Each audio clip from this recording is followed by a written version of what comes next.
perhaps they're touched by this tragedy just simply watching it.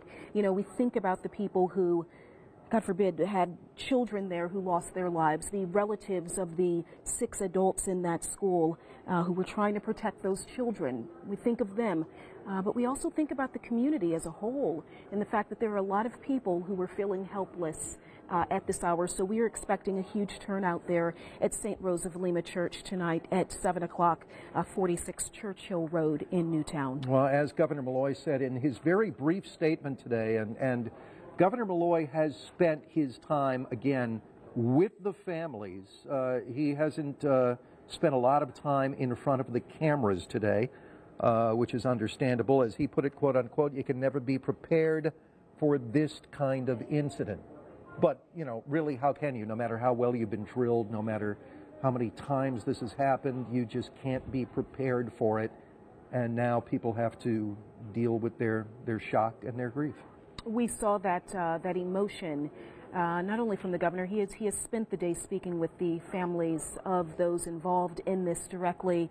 But we also saw that emotion from the president, President Obama, pausing several times during his briefing and saying that he was approaching this, dealing with this internally, not as the president of the United States, but dealing with this and processing this as a parent. Well, that wasn't acting. You could tell that. I mean, for almost 10 seconds, you know, he paused during his prepared statement and then wiped away a tear.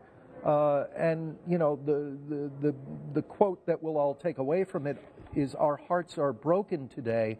But later on, he did bring up the political aspect of this. Every time something like this happens, there is, you know, a fresh debate over gun control in the United States. And as he put it, quote, "We have to take meaningful action, action, my throat's dry. We have to take meaningful action regardless of the politics."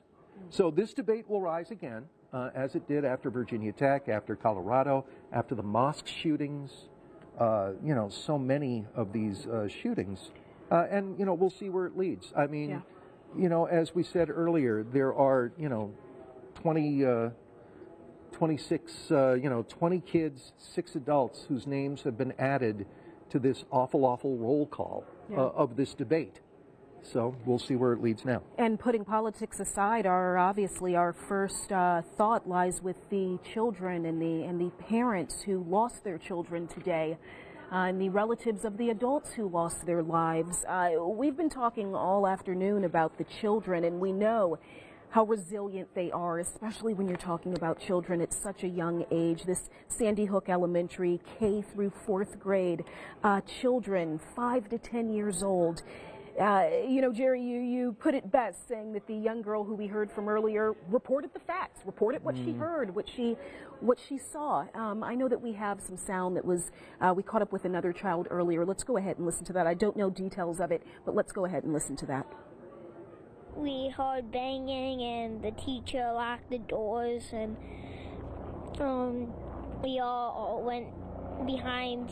We all went over to a corner, and the teacher was supposed to keep us complicated. All the police officers had machine guns. One of the 1st grade teachers died.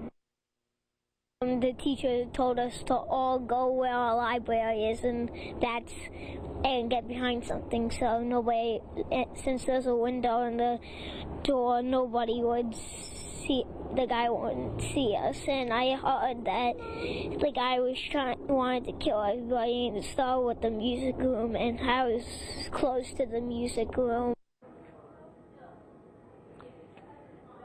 That little boy. Wow. You know, what is he, a 1st or 2nd grader? You know, I don't know exactly how old he is, but he's a really little guy. He too describing what he saw and heard. And, you know, when he says, we heard the guy wanted to kill all of us, you know, that is so powerful from the mouth of someone so young. And so many of the victims were even younger than him. And what he will go through